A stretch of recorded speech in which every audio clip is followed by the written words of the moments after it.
प्राचीन समय में विजयनगर नाम का एक नगर था। उस नगर के महाराजा का नाम कृष्णदेव राय था।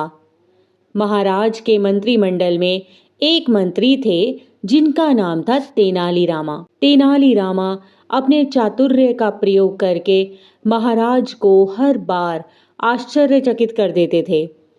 एक बार तो ऐसा हुआ कि तेनाली रामा ने अपनी बुद्धि से महाराज के फैसले को ही बदल दिया और निर्दोष को सजा पाने से रोक दिया।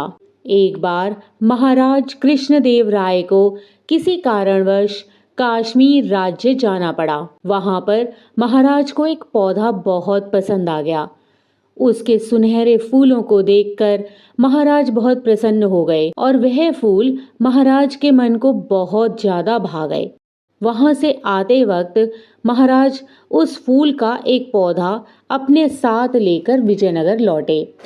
विजयनगर में आते ही महाराज ने राज्यमाली को बुलाया और कहा, इस फूल को हमारे बगीचे में ऐसी जगह लगाओ जिसे मैं सुबह उठते ही अपनी खिड़की से देख सकूं और फूल का विशेष रूप से ख्याल रखा जाए और इस फूल को यदि कुछ भी हो गया तो मैं तुम्हें मृत्यु दंड दे दूंगा। राज्यमाली ने महाराज की बात को मानते हुए उस सुनहरे पौधे को बगीचे में महाराज की खिड़की के सामने लगा दिया, जिससे कि महाराज सुबह सुबह उठते ही उस फूल को देख सकें। महाराज सुबह उठते सबसे पहले उस सुनहरे फूल को देखते और उसके बाद ही अपने कार्य आरंभ करते थे। उसे बिना देखे तो महाराज राज्यसभा में जाते ही नहीं थे। यदि महाराज को किसी कारणवश राज्य से बाहर जाना पड़े तो महाराज उस सुनहरे पौधे को नहीं देख पाने के कारण बहुत विचलित से रहते थे। एक दिन सुबह जब महाराज ने उस पौधे को अपनी जगह नहीं पाया तो वह गुस्से से आग बबूला हो गए और माली को बुलाकर कहने लगे, वह सुनहरा पौधा कहाँ है? माली ने धीरे से जवाब दिया, महाराज उस पौधे को कल शाम को मेरी बकरी खा गई। महाराज ने यह सुना तो बिना सोचे समझे ही उस माली को मृत्यु दंड की सजा सुना दी। जब माली की पत्नी को यह पता लगा तो वह बहुत घबरा गई। फिर उसने हिम्मत से काम लिया और वह न्याय की गुहार लेकर राजमहल पहुंची। किंतु महाराज इतने गुस्से में थे कि उसकी एक भी न सुनी। जब माली की पत्नी निराश हो गई तो वह अपने घर लौट रही थी। तभी राजमहल में एक सैनिक ने उसे तेनाली रामा से मिलने की सलाह दी। रोते रोते माली की पत्नी तेनाली रामा के घर पहुंची और अपने पति को मिले मृत्यु दंड के बारे में बताया। तेनाली रामा ने उसे किसी भी तरह से समझा बुझाकर अपने घर भेज दिया। अगले दिन सुबह माली की पत्नी चौराहे पर एक बकरी को डंडे से पीट रही थी। यह वही बकरी थी जिसने वह सुनहरा फूल खा लिया था। जब नगरवासियों ने यह देखा कि माली की पत्नी की मार से बकरी बेचारी अधमरी सी हुई जा रही है तो गांव वासियों ने कोतवाल को बुलवाया।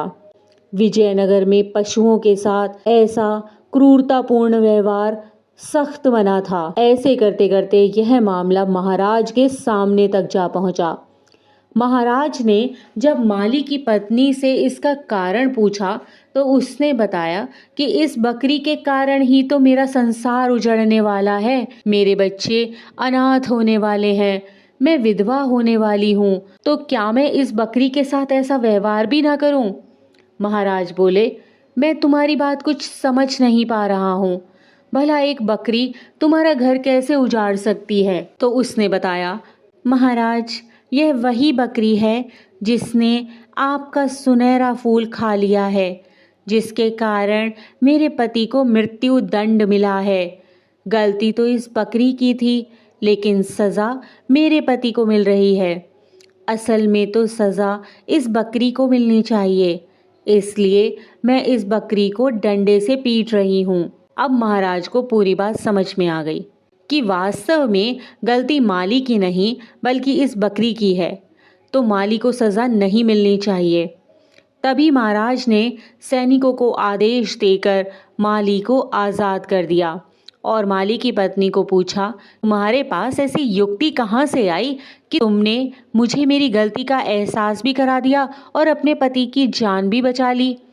माली की पत्नी ने जवाब दिया, महाराज, मुझे तो रोने के अलावा कुछ सूझ नहीं रहा था। ये सब तो मुझे पंडित तेनालीरामा ने करने को बोला था। महाराज कृष्णदेव राय को एक बार फिर तेनालीरामा पर गर्व महसूस हुआ और तेनालीरामा को इस बुद्धिमता के कार्य के लिए बहुत सारा पुरस्कार भी दिया गया। इसी प्रकार की अन्य व्रत एवं पौराणिक कथा कहानियों के लिए हमारे चैनल को सब्सक्राइब और शेयर करें ताकि आप भी दूसरों तक इन्हें पहुंचाकर धर्म लाभ प्राप्त कर सकें।